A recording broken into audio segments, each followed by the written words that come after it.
Planning Commission, April 7th, 2026. Welcome. Our first order of business is public comment.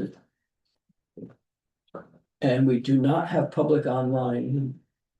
The public is all interested in the select board tonight, where they're talking about Old Creamery Road Creamery Road traffic and stuff. and other things.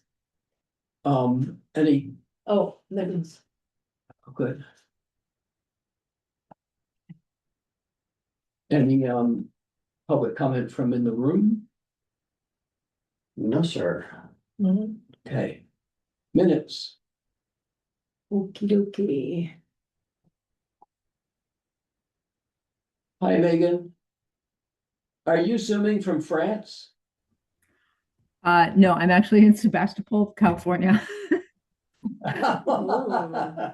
Nice. Great Yeah, I town. was in France. I was in France 2 weeks ago, and then for a conference, and then was home for 4 days, and then and then Alan and I came to Sebastopol for the month of April. So yeah, I'm on sabbatical this semester, so we had a little flexibility, and I hear you guys got snow today. Yeah, We did. it's Yeah. quite out. It's sunny and 70 here, so that was kind of a nice thing. Megan, one of the best pizza places on earth is in Sebastopol. What is it called? You're gonna ask me that, and I'm not gonna remember until after the meeting's over, but Okay. I will find it and I will send it. I used to go there all the time. It's Oh, amazing. fantastic. That's great. Yeah, we're open to recommendations. We've only been here 3 days, so. Great town, great town. And we don't have chair or vice chair, and so I've been nominated to chair while we're here. Is it? You Terrific. have more Great. seniority than I. Do you want to take it over, or shall I keep going? No, you keep going. I'm. Okay, we're in the I yield minutes. to you. Okay, I wasn't here, so the rest you'll go ahead Yeah. for the minutes last meeting. I attempted a couple of minor edits and I think I made them worse than they were to begin with, spelling your name. Chapin. Oh, how did I miss that? I mean, I know how to spell it, but Yeah, I- K-Y-N-O. it was Kahor, I It's think, just- that I think it's just one end. yeah, right? yeah, it is one, and Yeah. I removed the H and put in an N, and it kept both ends. And There, I fixed it. Anyway, Thank you. yeah. Thank you, Melinda. Uh-huh. By the way, on item number 1 or 2, I guess it's 2, that's just out of sight there. Was public comment. I said something about, because I watched the select board meeting and the short-term rental ordinance we'd sent them. It was presented to them as though we just had the idea we should have one, not that we'd done all the work we'd done, that was what I thought was disingenuous. Mhm. But I didn't figure out a better way to word that, so I think it's okay to just say that.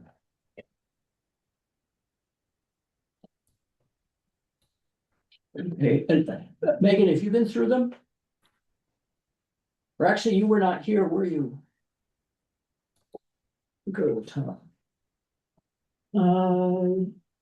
Yeah, Megan was not here. Yeah, okay, so Steve and I. And you were like the 3 of us who were here, who were here then. I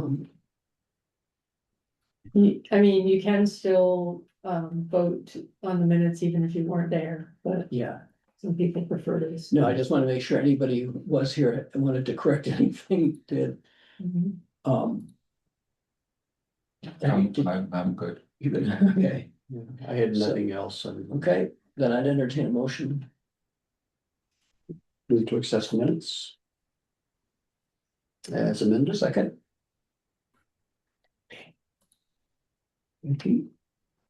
All in favor? Aye. Aye. Aye. Are you gonna abstain or you in favor? I Aye, okay, four, yes, Okay, that's it. go. Next, all right.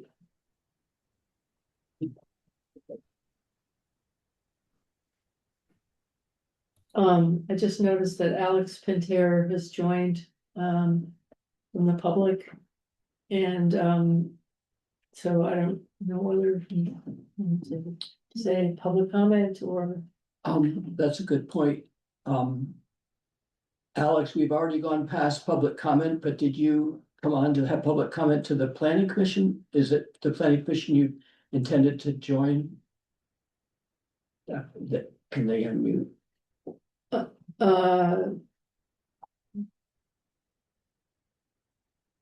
Okay, I just asked him to unmute, I don't know. I could certainly put it in the chat, right? Yeah, okay, I can do that. We've had other people trying to log into this meeting who really wanted to be with the select board this evening, not with the planning commission. But our agenda is on bylaw amendments. And then on growth management status report. Bylaw revisions that are coming. And funding of the Housing Trust Fund.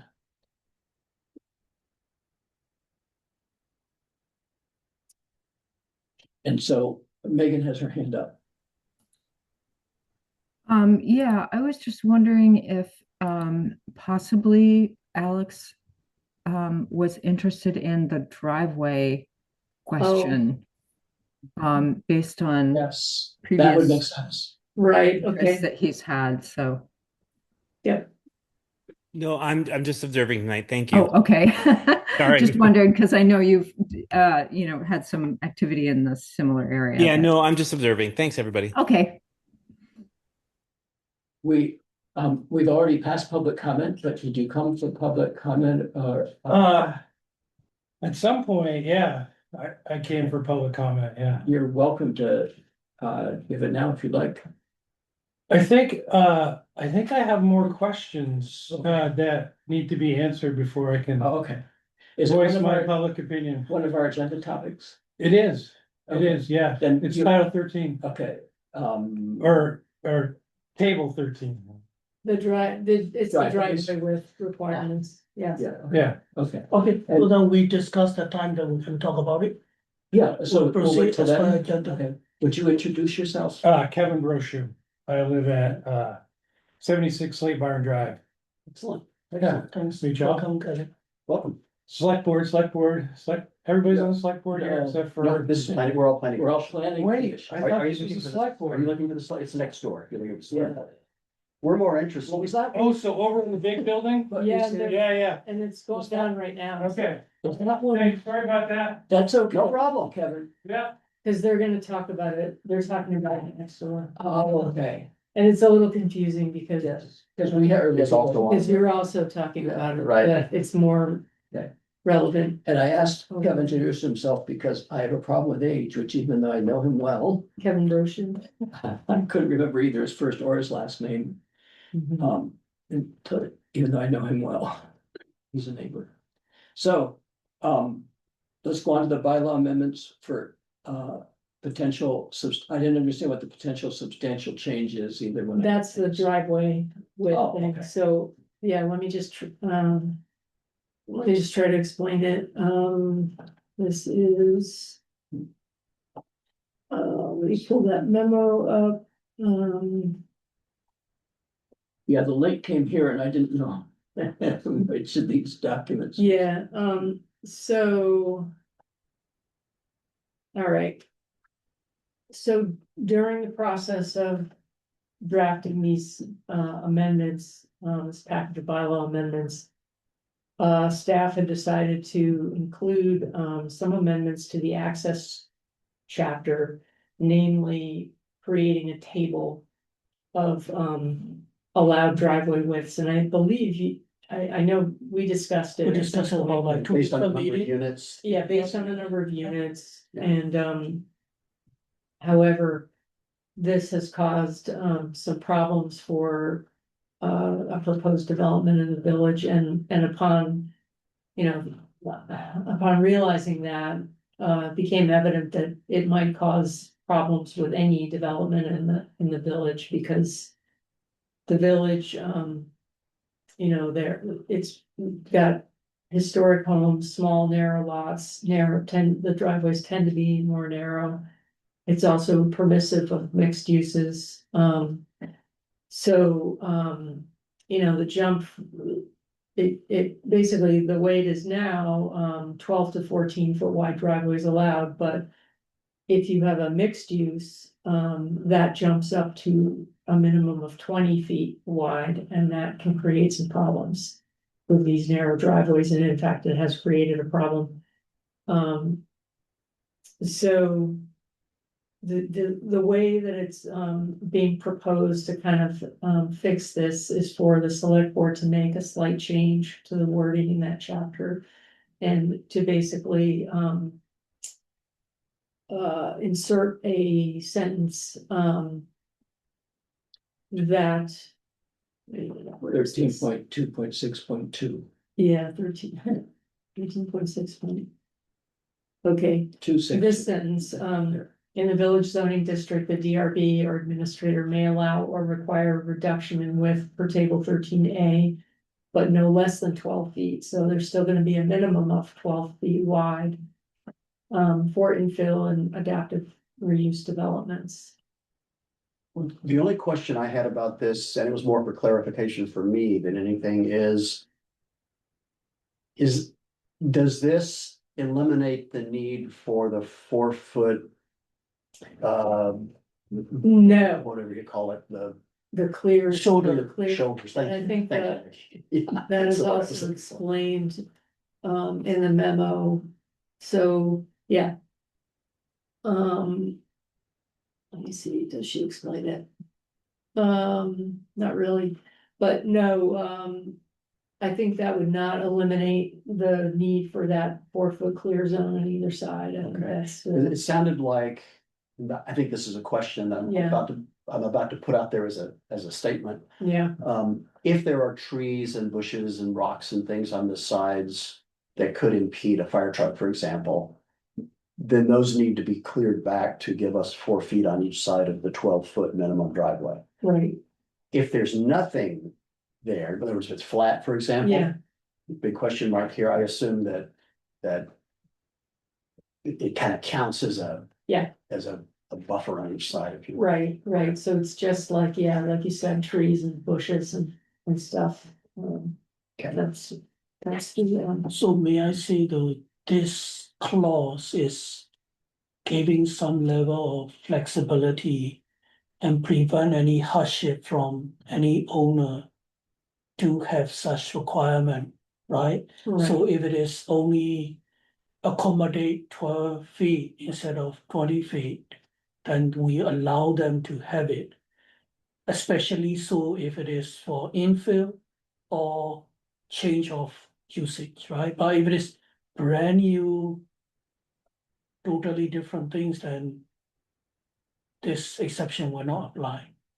I mean, so I think, So that's, I just want to, yeah, Sure. let me look at the language because again. it specifically mentioned it's only for For infill. infill and adaptive use, yeah, and for the village.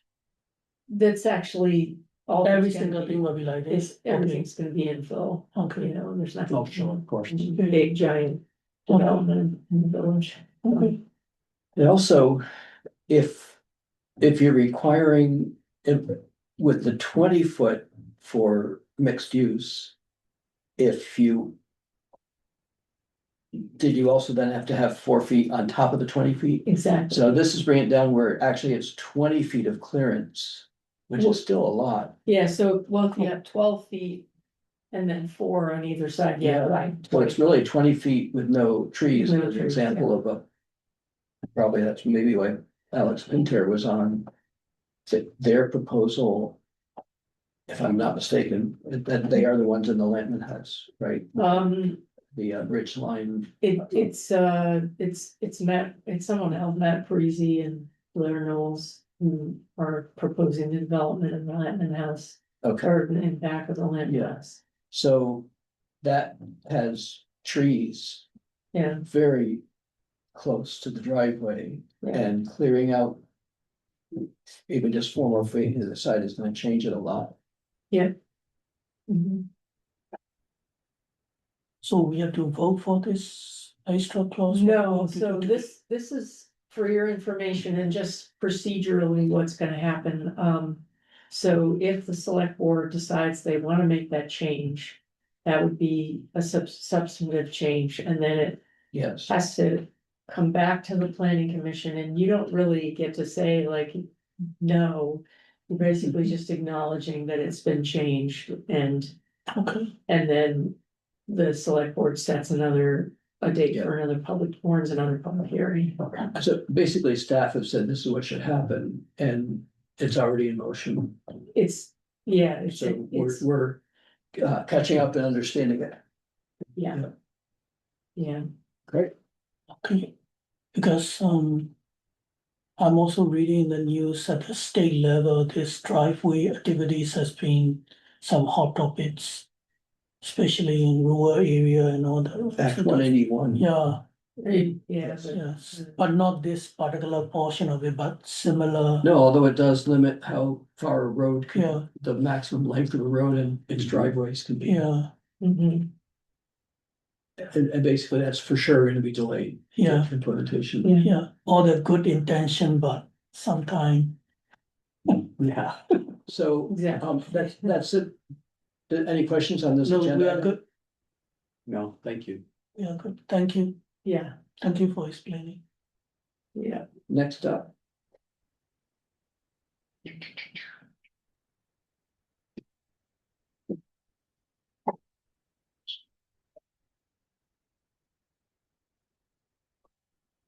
The growth Growth management, management status report. okay.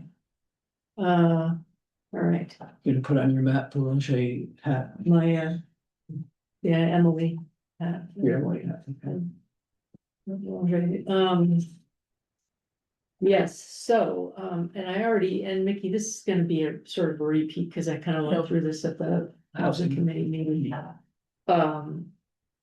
So for the first time since 2008, the DRB did not have a growth management hearing to review, score, and allocate projects. Because there were no projects. So that's, yeah, I mean, so that's like,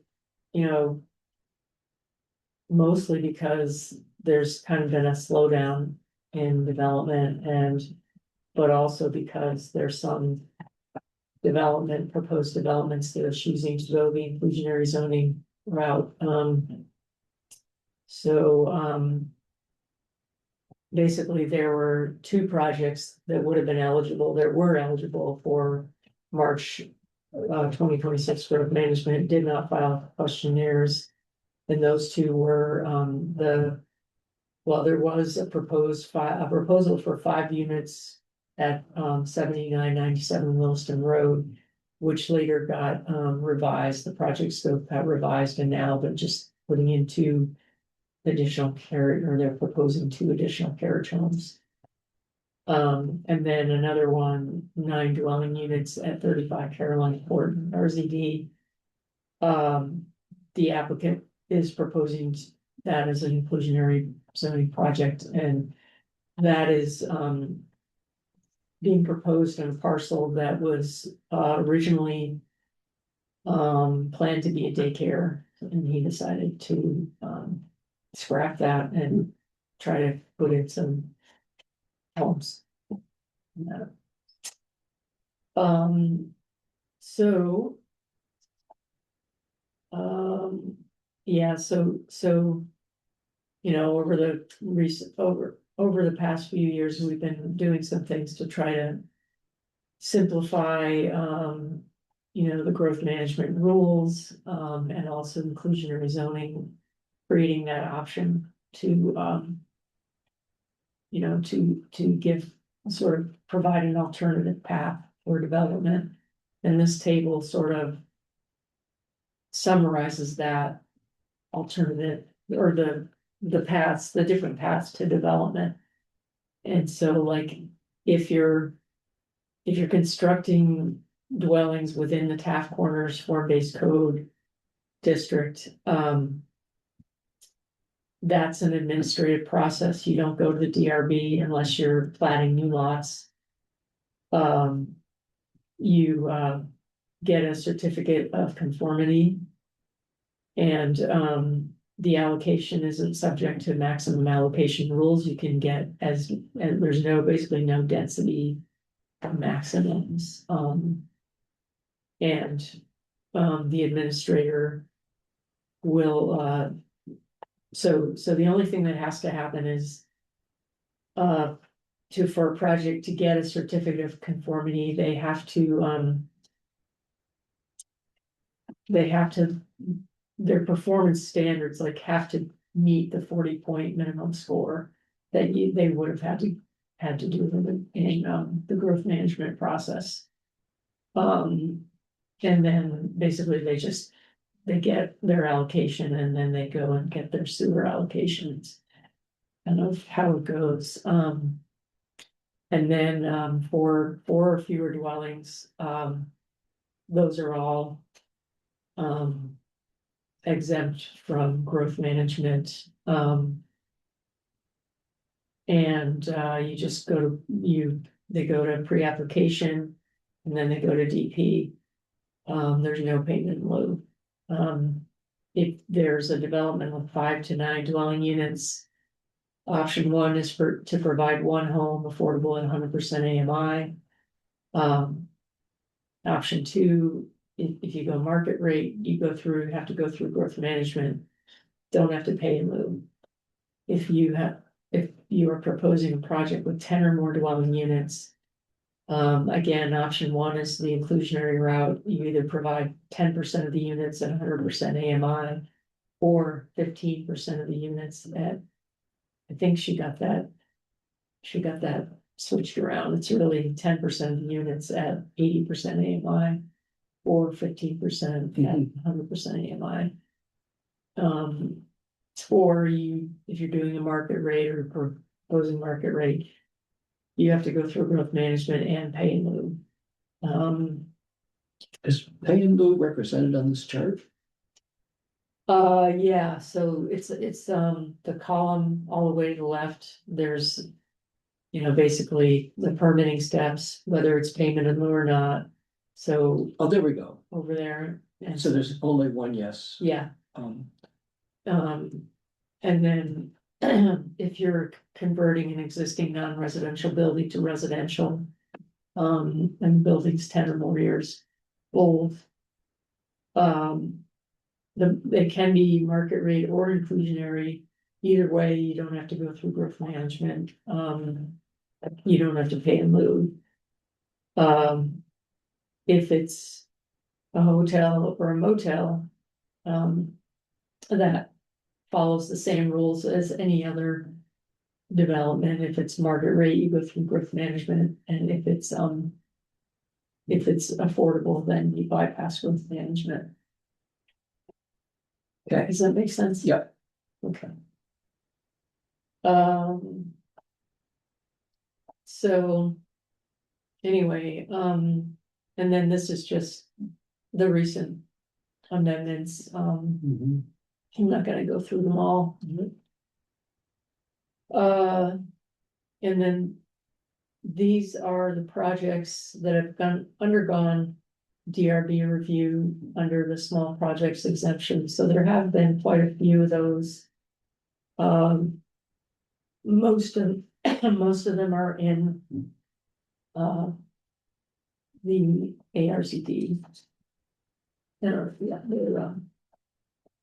3 or fewer ones. Yeah, you're Agricultural. Yeah.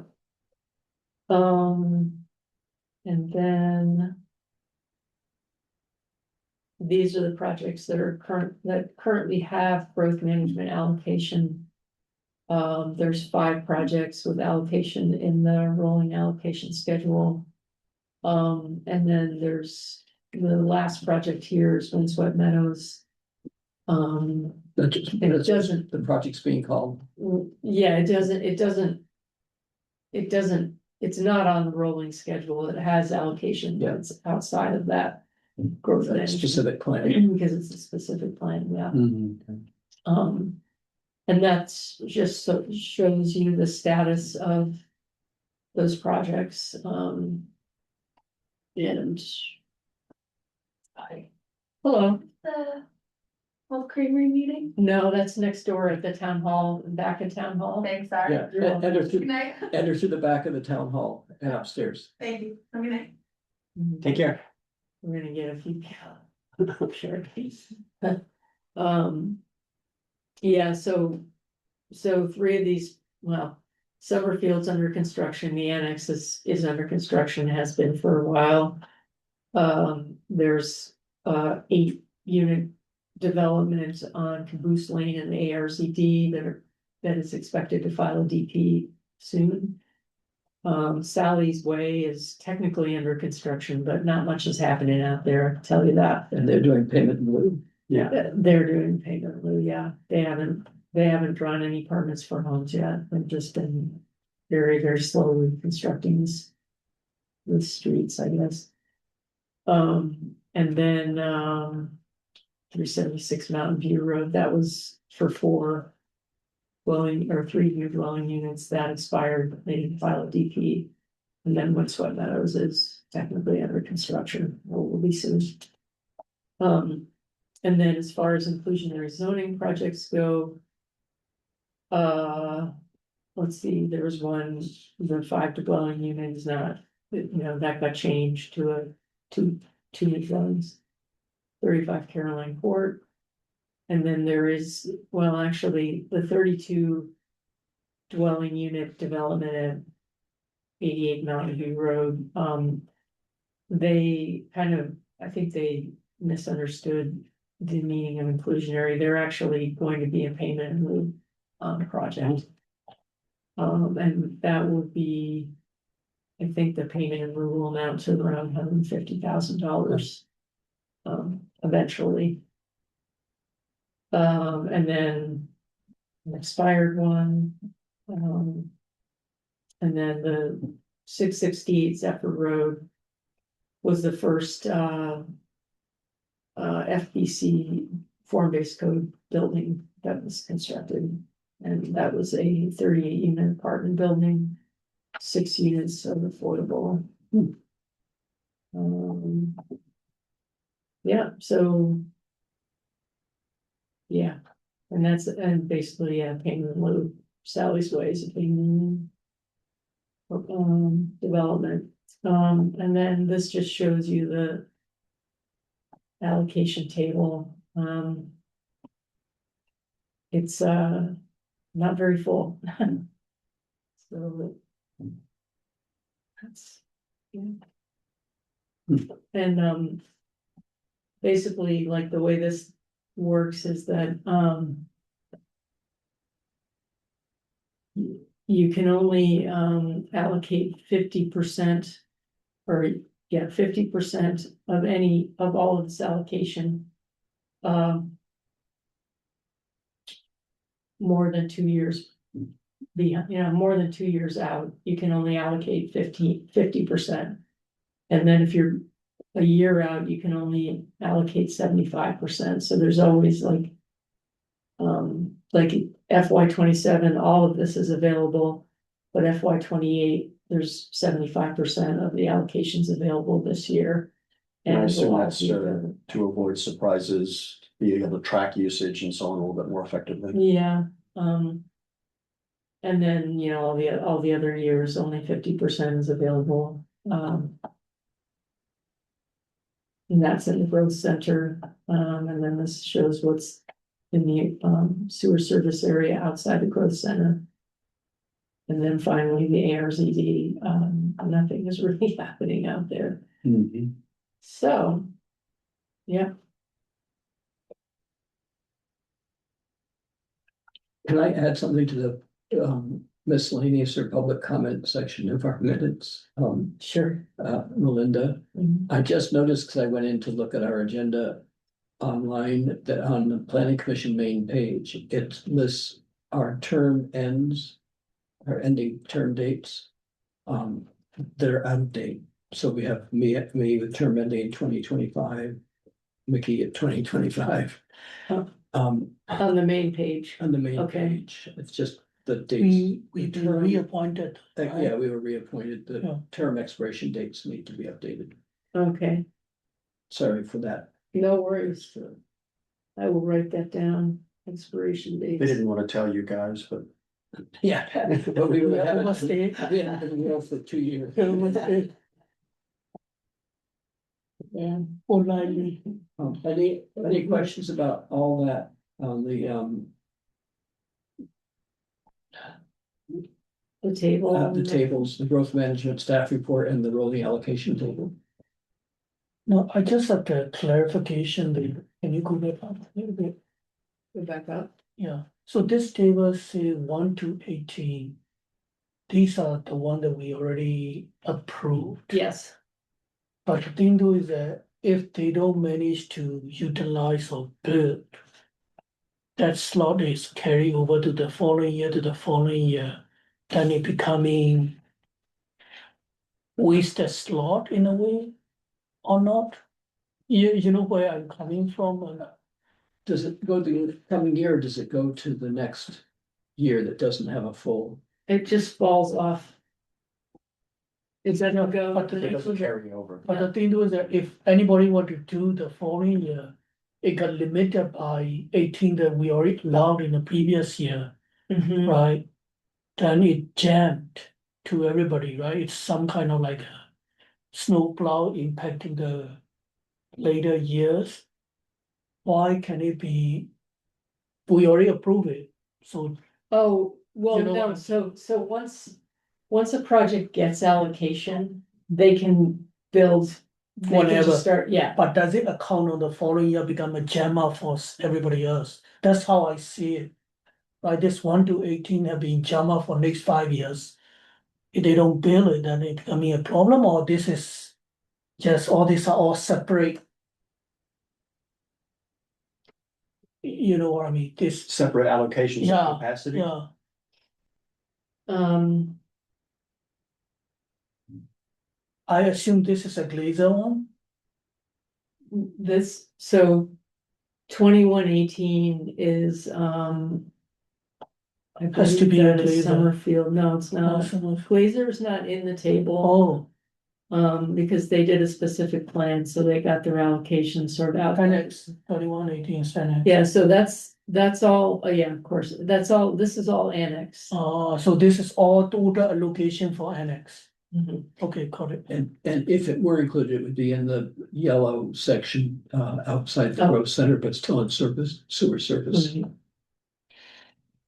Yeah. So in a way, annex has already utilized quite a lot of whatever that. They've reserved it. Yeah, right, and I should clarify one thing, says here on the bottom, okay. No more than 75% of the market rate units available in a given fiscal year and in any of the 3 allocation areas may be allocated to any one proposed residential development. So there is a cap, like they can't, no one development can just take it all, right? And then no more than 50% of the number of market rate allocation units. Blah, blah, blah, may be allocated to 2 or more years prior to the fiscal year, the allocation becomes available. And no more than 75% of the number of allocation units in any of the allocation may be allocated 1 year prior to the fiscal year, the allocation becomes available. So I read that as capacity management, Yeah, kind of, perhaps. yeah. I think Megan has her hand up. Yeah, thank you.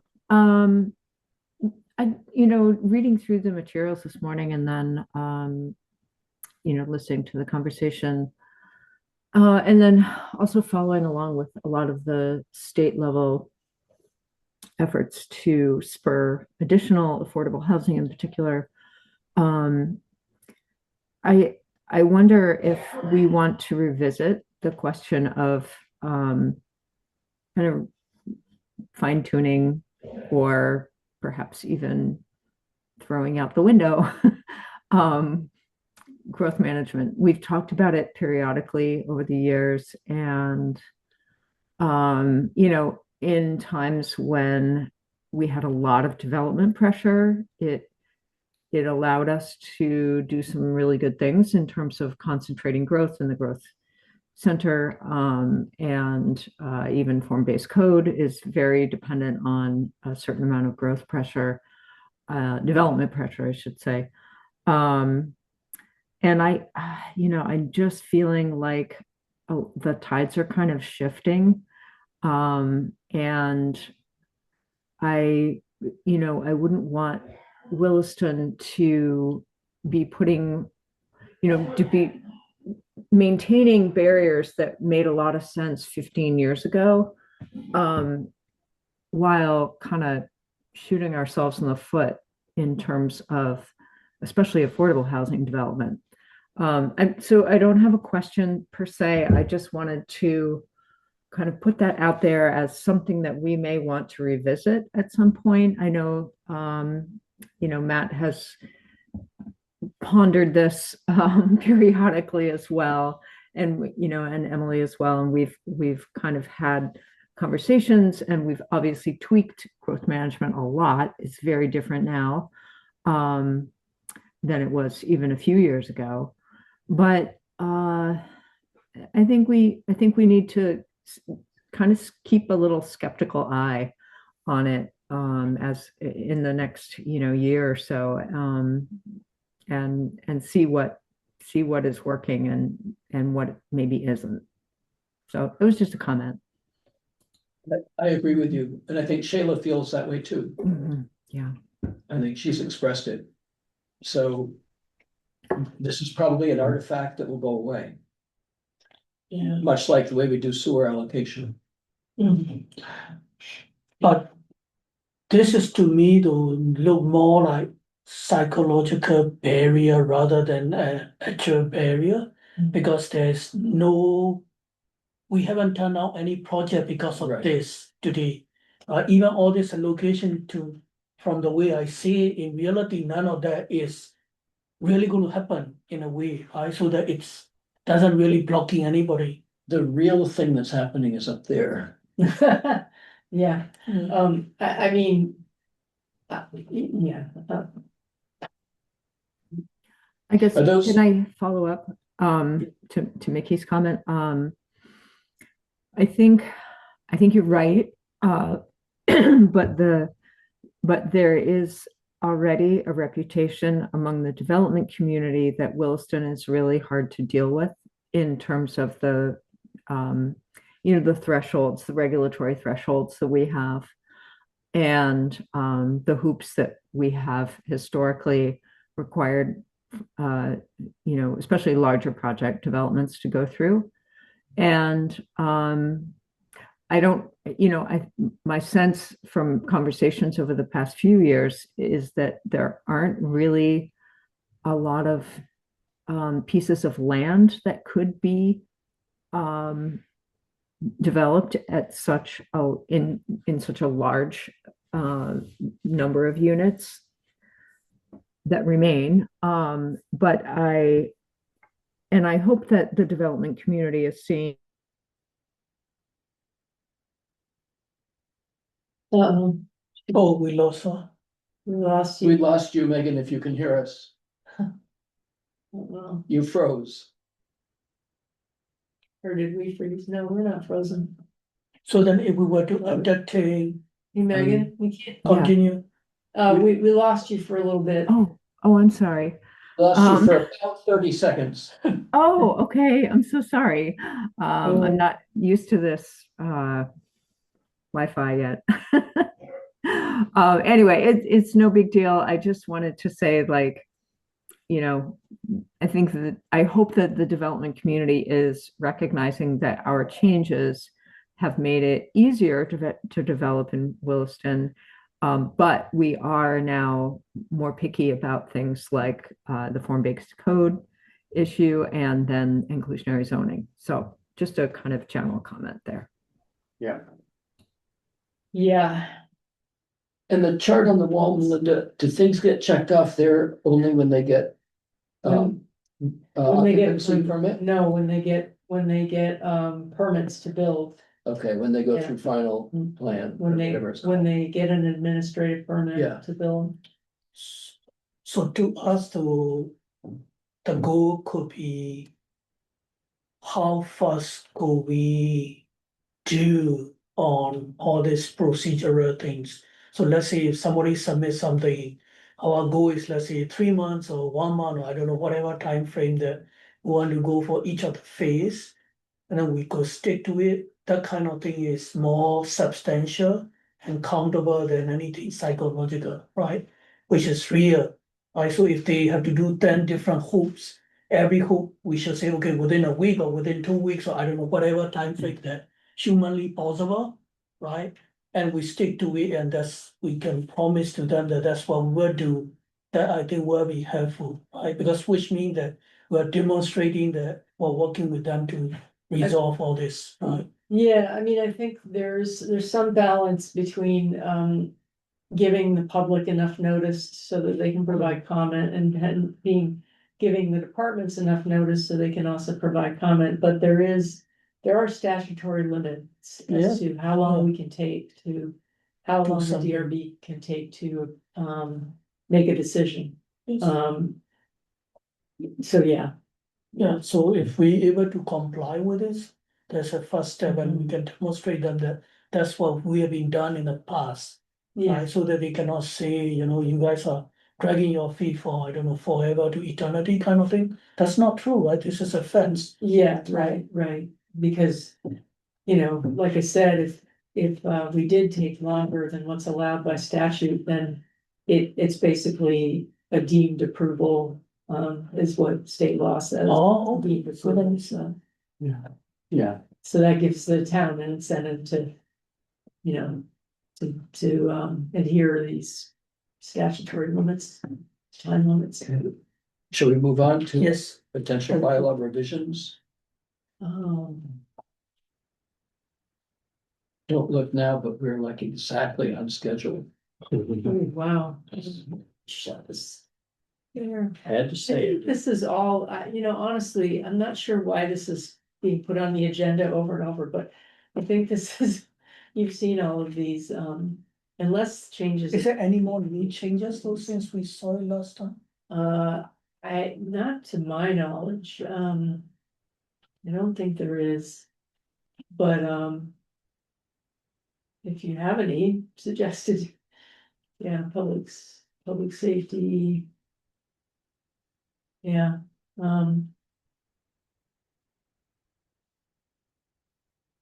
I think there may actually, I don't know if these form-based code things were on here before. But Jeff Farrell was in town for a little bit, and he and Matt walked around form-based code and talked about like what's working, what's not. And Jeff was going to kind of I think he was gonna take a stab at making some draft revisions to the code. I don't know where those are at right now yet. But it's likely that this package of amendments that I've shown here. Probably won't be adopted until late summer at this point because of the last package has taken a while to get through. And Megan, if you see something on there, because you weren't at last month's meeting, but if you see on there, anything on there that you have questions about.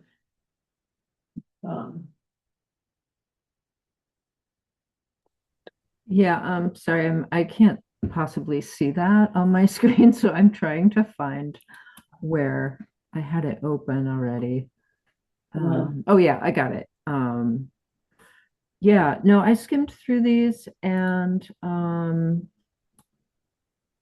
let's see.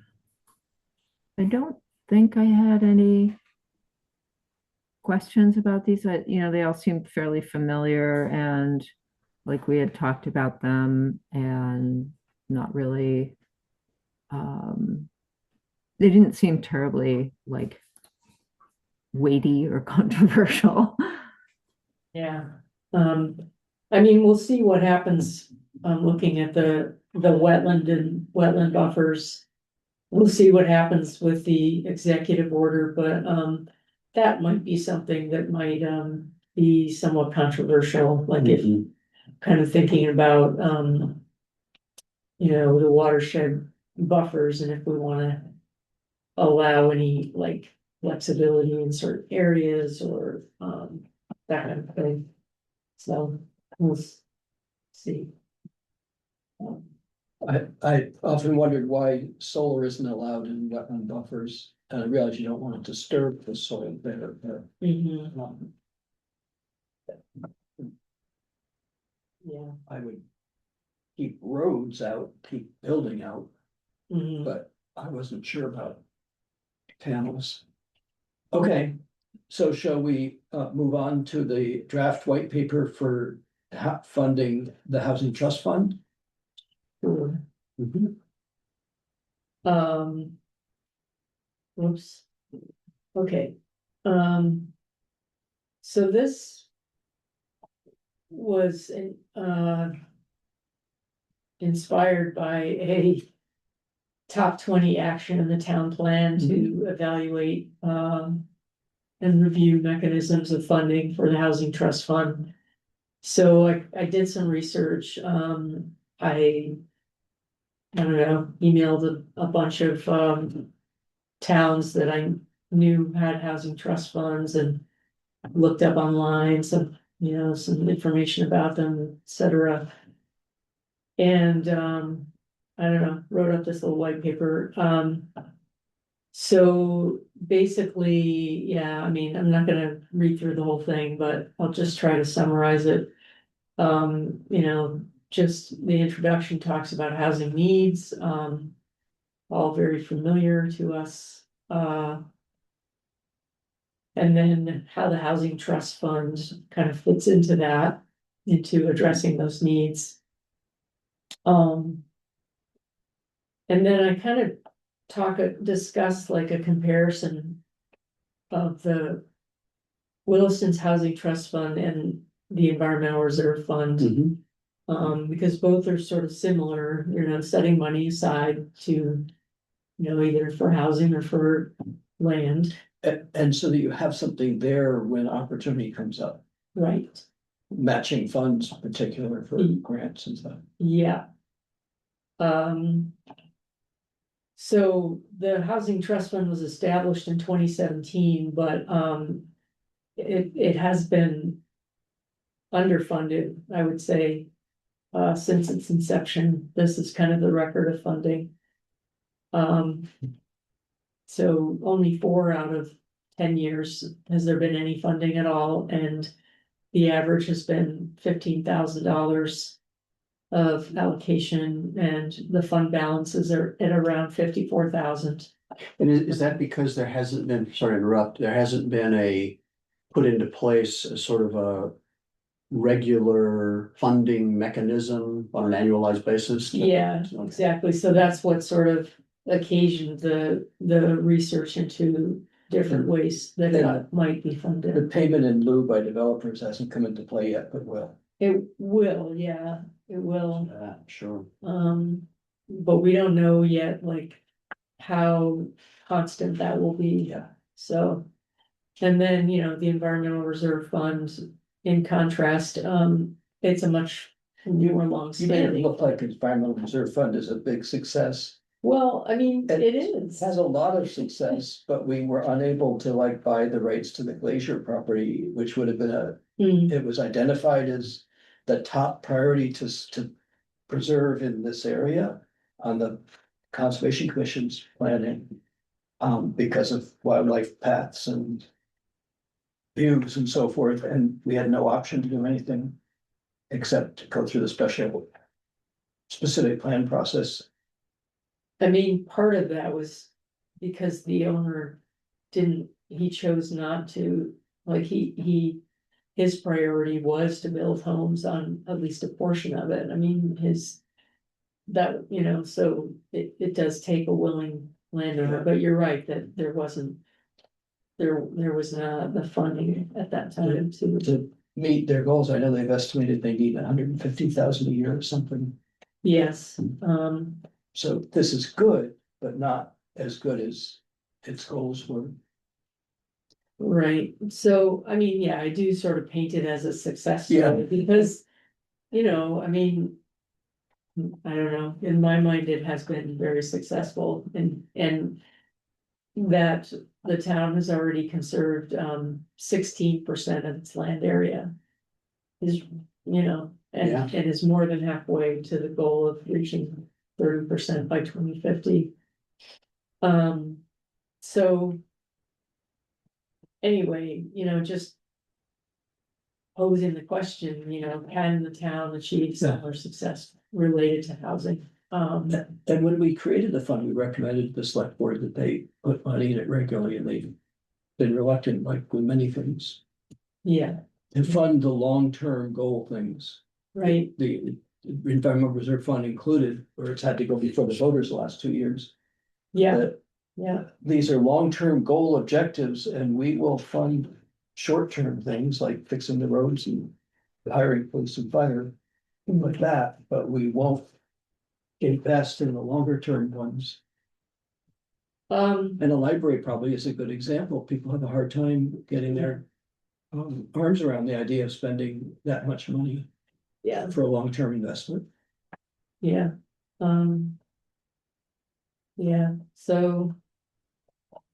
So anyway, yeah, just sort of stating the argument that it's gonna take consistent, funding at a. You know, minimal level of. Like. At least $50,000 a year. So is it, do you want some comments? Oh, yeah, yeah, First of all, I just think this is great. I think you did a really good making the case. thanks. I think it's good. I'm leery of registration of rental properties. Because it gets into a whole nother administrative thing and has a cost associated with it of time and personnel. And so I don't imagine it doing more than paying for itself, frankly. Payments in lieu, I'm looking now at like what Burlington does. Mhm. Their payments in lieu is significant, and we are gonna have some, and they have a designated half penny. So, and other models are somewhere in there, and I would support a designated amount the way we do for ERF, Mhm. only I would like it to be into perpetuity until we change it. Mhm. The fact that ERF has to be voted on each year right now means that the Conservation Commission is spending time informing the public every year about it. Yeah. They have to do their sales pitch every year. Mhm. So, I would really support a designated amount. Mhm. And of course, private donations, if you can get them, fantastic. But I think the town needs to get behind it with something, either a designated appropriation every year or the half penny on the appraisal, the assessment. Yeah, another thing that I floated, was just. Using, a tiny portion of the local option sales tax. Yeah, Because it is related, I mean, you know, the booming economy. yes. Has people who can't afford to live here, who Right, work in and- retail, Yeah, yes. so, There is that connection, but it felt to me a little bit like, I don't know if a shell game is the right word, but it felt to me like we already get that money. So it's saying, right, you're not proposing to increase the local option tax, are you? no, No. So we're already getting that money, so it's just saying, this is the way we think of it, not that we actually are raising more money or. right, it's not, I mean, none of these are, well, yeah, some of them are raising more money, but Yeah, the This offset one- on the, this one is like. It's sort of. Removed from property taxes in a way that I think would be more appealing to people. But, yeah, and yet it's not, because it, you know, it's all coming out of the same it's budget. all coming out of the Yeah. same budget, but. So. I don't have anything against it, but it just feels to me like it's. Window dressing, it's not Hmm, creating money or. it's committing like, Says the amount would be Basically committing. dependent on how much we get, yeah. yeah, but it's, the amount that we get is gonna keep increasing year over year. Yes. Um, So in that regard, it has the same advantage that having a half cent on the right, grand list does. right, yeah, so, just some other options. I really know nothing about how municipal budgets work then, because this is so different for a school district. Yeah, We Yes. we get all of our revenue together and then we say that much money will go into this fund, mhm, which we create, and then we never ask again. It's Yeah. just gonna be there every year yeah, coming in.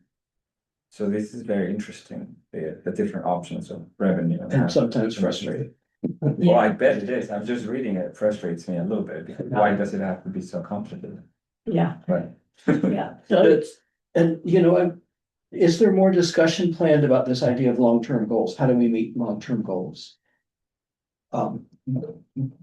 Public Works and Public Safety have a method for amortizing big equipment and buildings and stuff, Right. where they put capital, a certain amount of money in, so there's money there when it's time to replace that vehicle. right, In this case, we aren't replacing something, we're creating something new, but it has the same kind of long-term need. mhm, And we just don't have that mechanism, and we're trying to create that mechanism with these funds. right, How do we make them sort of have an equal footing yeah, with the funds that are for public safety that are being allocated every year for replacement of equipment and buildings and roofs and stuff? Especially given aggressive numbers like that. Yeah. yeah, right, I mean, it's really, I don't know, it's a question of setting priorities, and, yeah, My personal opinion is the select board has been way too conservative about spending money. And way too conservative about selling why we would spend money. And the library is a good example. They're doing a little better job of stepping up the plate and saying, here's what it is. And it's not just a building, it's also renovating the existing one, it's also doing the green, they get some of that information out. But we don't see information coming out like, oh, we have this housing need and here's what we can do and here's what we did do, like with the hotel that was converted and mhm, stuff. There's sort of not that selling of it as an accomplishment. well, we need to do more of that. Yeah, I definitely. think so. I think I get so it's sort of connected to what Megan was starting to talk about unnecessary barriers, but in the end, I like that you pointed out big goals like that. In the end, is what are the things that exist that make it less likely for us to achieve those goals. Megan's point of barriers that maybe are not as necessary anymore, and also the other things that could contribute to encouraging not only housing but the type of housing that we want. So in that spirit, I think the town needs to get creative about how to facilitate moving forward, ways in which to encourage it, because I get the sense, and maybe I'm just biased coming from working in Winooski, but people are really willing to give money for something that they believe in, even if they don't fully understand it, even if they don't care to open a report and do the math. There's a lot of trust for the work that local officials do for the most part. And even though the noisier side of things make it seem like it's like it's the majority of people not wanting to spend a penny, usually it's the opposite. I'm constantly surprised at how willing Vermonters are to support things that they feel will be good for everybody, not just for themselves. And I think that the noise sometimes can lead to entities like a select board having this erroneous idea that they need to be more stingy than we really need to be. And that's not good strategy long term. It's not good strategy. Nobody wants to live in a community where you just don't want to invest in it. Yeah. So, Yeah, that doesn't end well. yeah. Yeah, Yeah, so I mean, those are all really good points and just, thinking about how can we. How can we engage the community in these long-term goals? Can I make an observation? I found this really educational.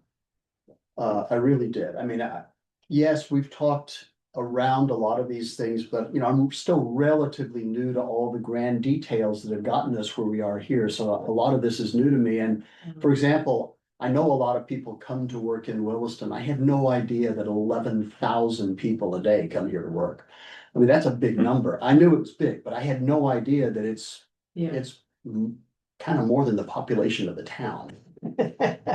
Okay, and there's a very important message slash observation buried in that number.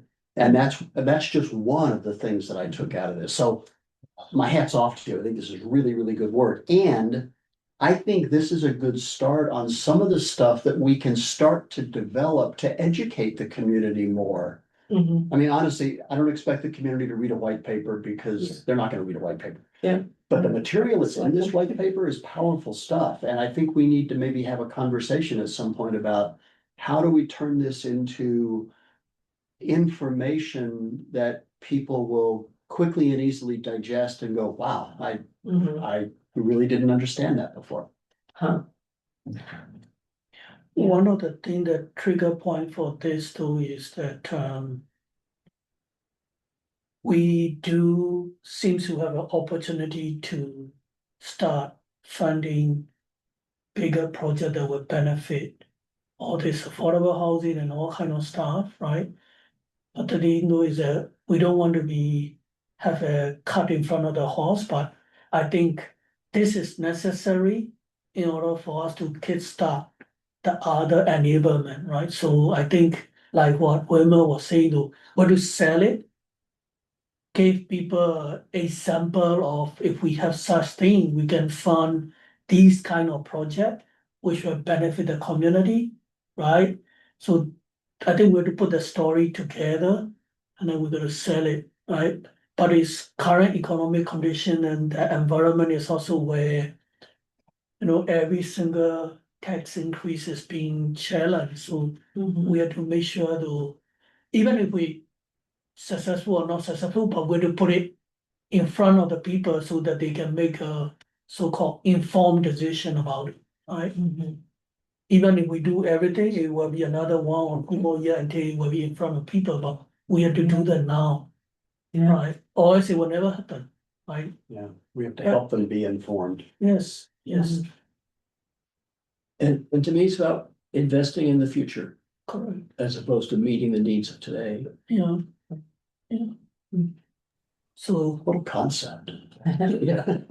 keep going for it. I think the way that I see it, right, two things, right? Either you generate a new funding mechanism, which is part of the grant list and have a certain one cent kind of thing. Or you allocate from current funding mechanism like sales tax type, but I think this is just you're robbing Peter to pay Paul, Yep. so it might not work, yeah, right? So I rather have it, this new funding mechanism, I think, which is long lasting and, I'd say that unless I'm getting the wrong impression, I think that the bottom line here is that something like this needs to continue to exist, but to be funded regularly, consistently, sustainably, predictably. Because the charts that we're seeing of like 1 year, yeah, 1 year, no, and more years than not, it's at zero. That's embarrassing. Also, it's why even exist when all these years, in 10 years or whatever, we have nothing to show for it. Like we can't even invest in something symbolic. Like nobody wants a grant for that much. What are you gonna do with that? right. And so I think bottom line is that this concept needs to be respected. Clearly, previous governance bodies, the bodies decided that this was valuable and engaged in the creation of it. I think that the least we can do is be respectful and fund it. The real work here is deciding a mechanism that is as simple as possible and as sustainable as possible, that's not risky. one that's not going to be questioned constantly or underfunded every time somebody raises an issue. Mhm. I think that's the next question, and what that what the Yeah. best one is. Yeah, And I feel like we should challenge the select board at their retreat to work on this, their summer retreat, because they managed to solve the problem when it comes to fire trucks and and public works buildings and things. mhm, It's within the operating budget to fund, or it's within the capital budget, which is part of the regular yeah, budget process. It doesn't stick out as a separate thing to fund. yeah, yeah. Megan has her hand up. Yeah, thank you. This is such a good conversation. I really appreciate. Um, yeah, Melinda, I really enjoyed this white paper. I thought it was really thorough and really thoughtful and really well done. I, a couple of thoughts. One is that in terms of kind of selling this to the public, I think one thing is along the lines of what Steve said about how many people work in Williston, which, of course, as you point out in the white paper, is a big driver of traffic. And so, maybe part of what we need to do is identify ways to kind of frame these facts that we have in ways that are kind of bite-sized, and we can identify specific things. People complain about traffic all the time. So, one common thing that we can then, one way we could frame this is to say, hey, this could be a traffic mitigation approach, is to house more of our people who are working in Williston, make those places more affordable. That's just kind of an idea coming from almost like I guess we almost need like a marketing approach. So I think there are some really good juicy nuggets in here that we could spin that way. I don't know quite the medium that we do, if that's, social media or the newspaper or what, but I guess the bigger picture thing, and I keep coming back to this kind of long-term kind of macro perspective. I'm totally with Chapin on the sort of incremental investment over time, and if it's a matter of amortization, great. We can just have a sort of symbolic thing that we're amortizing. But I think I am very concerned about something like depending on something like payment in lieu, because that is again kind of going back to my earlier topic. That is very dependent on development pressure. And so if we're not, if we're in an economic slump next year, which, is we're kind of going in that direction, then, it's entirely possible that development pressure will tank. Even, we're already kind of seeing some of it tail off given the growth management tables. So if we can, if we did enter a real housing slump like we did in 2008, payment in lieu is not going to help us because no one's going to be developing, and therefore there will be no payments.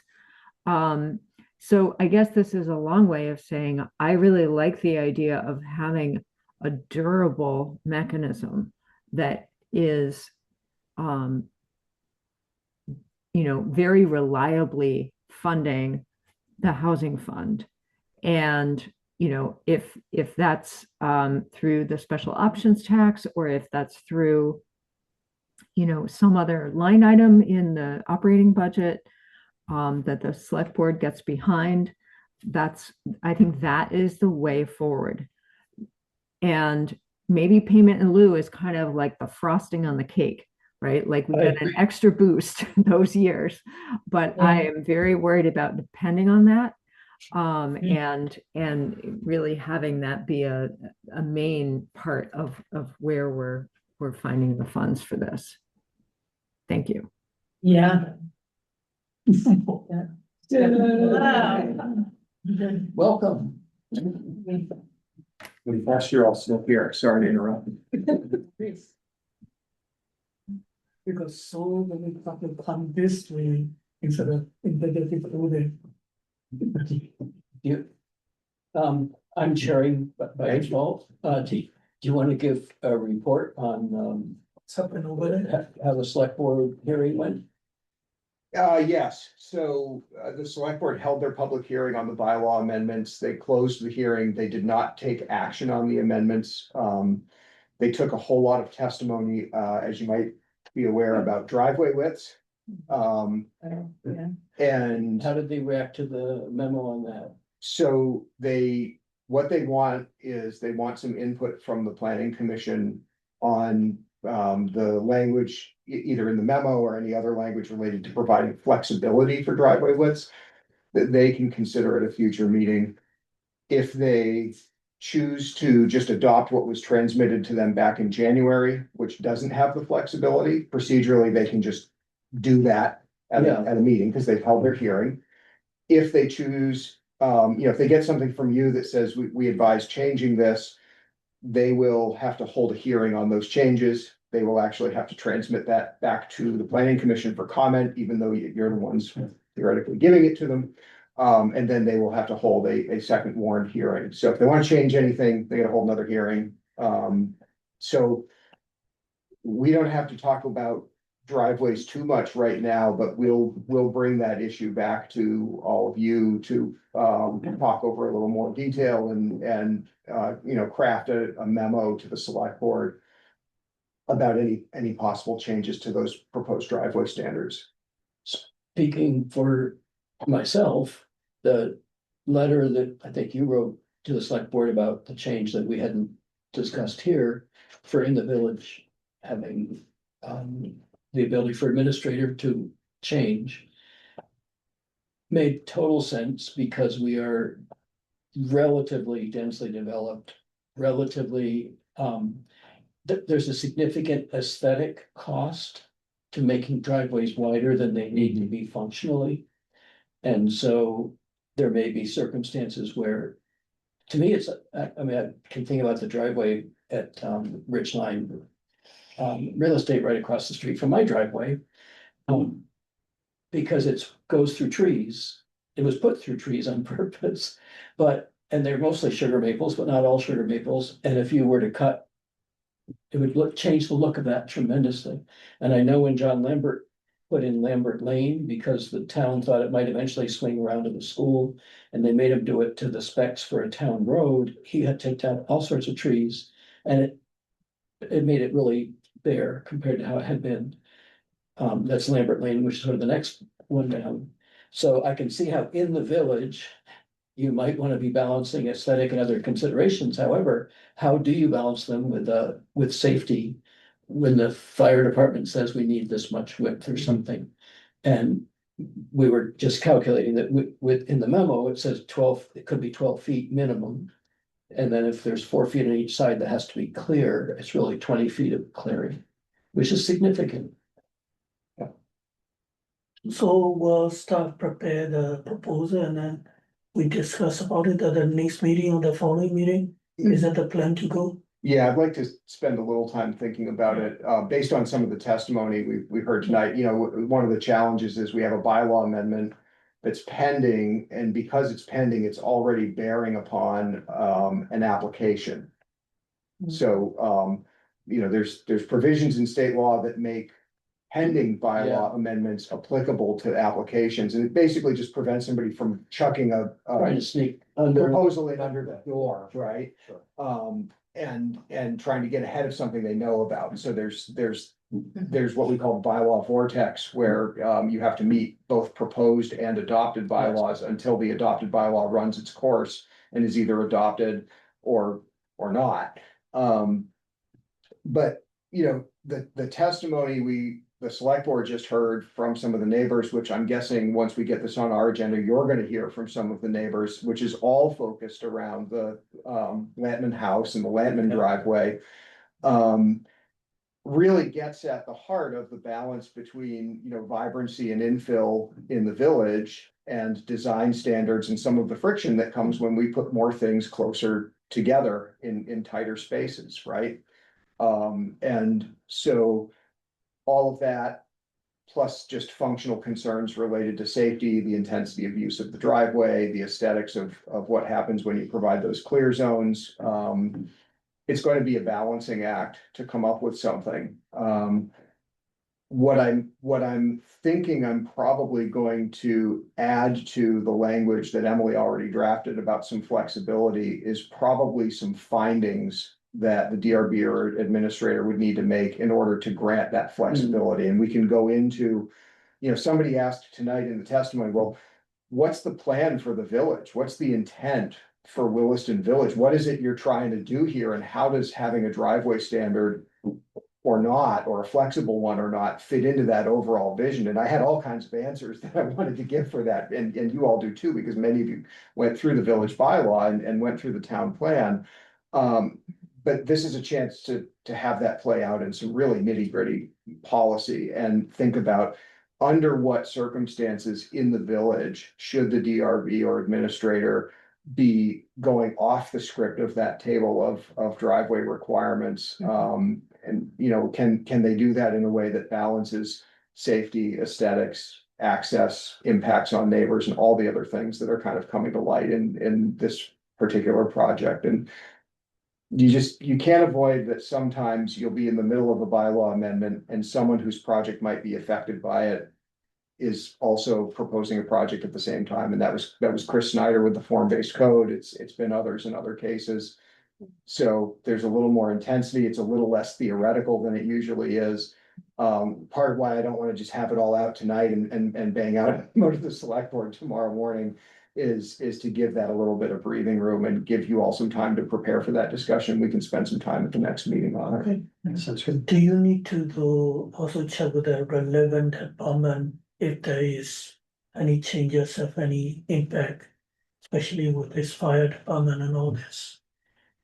If we were to, because that's where everything started, right? Well, so we had, I think we had a couple things. One of the things we did to ourselves, which is a good thing, but we started to allow more than 5 homes on a shared driveway in certain circumstances. So we go up to 9 now, which keys into the Act 250 threshold and some of our thresholds. Makes a lot of sense.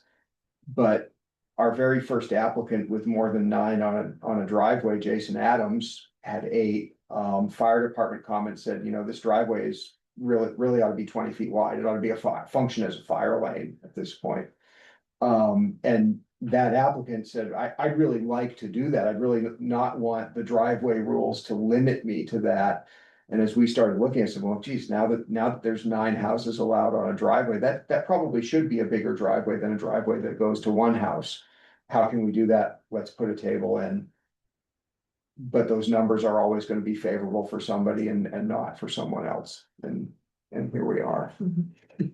We try to fit in one person and then cause trouble for another in a way.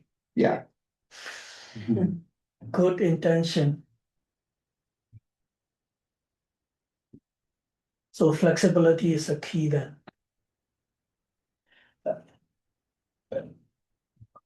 Certainly where it's infill. So it's that thing where we say already, you know, your frontage.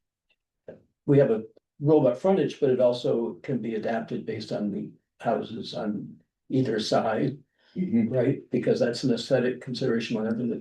To me, it's a similar idea. Yeah. So one of the critiques of the proposed added language that testimony was about tonight was, well, if you give the DRB flexibility, they're just going to grant it to everybody. That, you know, you give them that flexibility, that just becomes the new limit. Yes. That's where I would suggest maybe building in some findings that need to be made. That's good. And, you know, based on some facts of the case or the application. So that kind of, to me, makes me feel better about it's a process, there's flexibility, there's instructions on how to apply it. And particularly with a case that's, you know, sounds like it'll probably be litigated in environmental court. Those are the kind of questions then the environmental court would look at and say, should we, if we put our Williston DRV hat on, should we make these findings and grant this flexibility or not? And so the clearer that all is, the more likely is that your decision is going to be upheld by the court, which not so much because it's a win, but you want that to happen because it means you're doing your job well, staffing the board.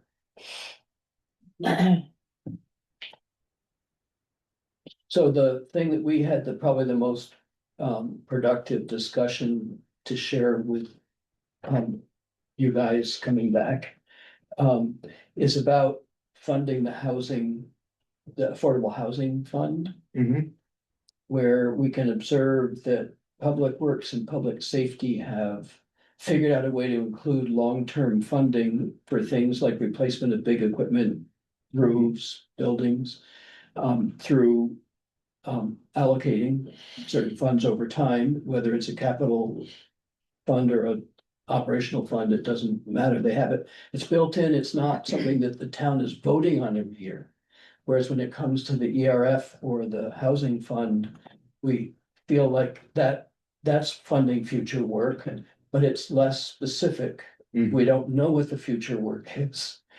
And it's not public safety, which gets sort of, and public works when it comes to roads and things that get a high priority in the voters' minds. And so we just felt like maybe or at least I feel like maybe at the summer retreat or fall retreat, whenever the select board's having it, that they should really tackle the problem of how do we fund long-term, less specific things that are goals of the town. The ERF passes with more votes than the town budget passes when we put it before the voters. And yet we can't seem to put it into a permanent funding situation. And we don't want the same thing to happen to the Affordable Housing Fund. And so really the select board should say, here's how we feel like the select board of the town needs to say, here's how we're gonna approach these long-term goals that the town supports, but require funding from current revenues so that we have the money when the time comes, and the opportunity arises to match a grant or to purchase an easement or whatever it is we need to do. So that's sort of where we were, which is it's on a path to have the same issues that the ERF has had. And it's starting from almost zero, so it's got a longer path. So we just feel like it should, in the ERF, or any really long-term, we're seeing it play out with the library bond. There's a long-term investment. Now it's specific, so it has a number and we can vote on it once and for good. But I don't, or vote on it twice for good. All I mean is Yeah. we're not trying to fund it every year. We're saying, here's the investment in the future. The payback is the use of this building by the town over the years. Really, that's what we want to say about these other things too. It's just they don't have a number, and so we can't put a bond out. They're not specific enough to put a certain amount of money away each year, although I know the Conservation Commission has said to reach our goal of 30%, but By 2050. whatever. Yeah. Based on our experience with grant funding and easements versus purchasing and all that, we think we need 150,000 a year or something to get there. So they actually have a number that is to reach a specific objective, but We just have 32,000 homes versus 3,200 homes, so we need to build. So how much is that gonna cost?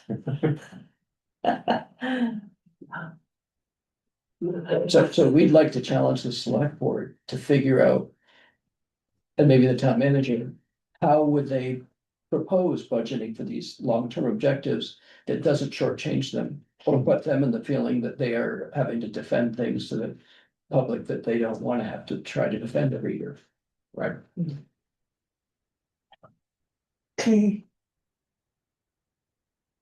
Does anybody want to add to that? We have Megan on the Zoom from California. Hello. Thanks for that summary, Chapin. I think that really characterized our conversation very well. In that case, last topic. Upcoming events is our last topic. Yeah, I can be quick here. So the Recreation and Parks Department is having an open house for their master plan. I know not much more beyond this poster. It's next Wednesday. You guys should go, invite your friends and neighbors. The second event is Saturday, May 2nd, is our annual Green Up Day. This year, the Town Fair and the Energy Fair have been combined into the so creatively named Green Fair. Same format, 9 to noon on the Village Green. We're gonna start giving out Green Up bags on Earth Day, April 22nd. We usually give out the majority of our bags and people green up the week leading up to it. The goal this year is to have 100% of the town roads cleaned, and there are some tricky sections, particularly on Route 2 and 2A. So if you're feeling ambitious, signing up for a good stretch, reach out to us. Out the town fair, we're gonna have some energy fair partners like window dressers, Efficiency Vermont. We're gonna have some familiar faces. I think the select board and town manager are planning to have a table this year. Unfortunately, the Williston Observer won't be there because they're eyes deep in opening Wild Meadows Cafe, which is Yes. exciting. But come on out and get ready to green up that last week of April or first Saturday in May. And come hear the town band at 11 o'clock. Yeah. Come here the town band at 11 o'clock. Yeah. And library story time in the library at 10:30. Love it. Love it. Okay. Does that mean we are finished? If chair says so. I'm writing, I'm writing scheduling as soon as it's my head. Okay. Shall we adjourn? Please. Any parting comments, Megan? No, thank Okay. you. Thanks for your patience with my weird We'll melt the- Wi-Fi. We'll melt the snow before you come back. Oh, thank you. We are Jen adjourned. can play. Yeah. It's not soggy like last year. That's right, it rained on us last year.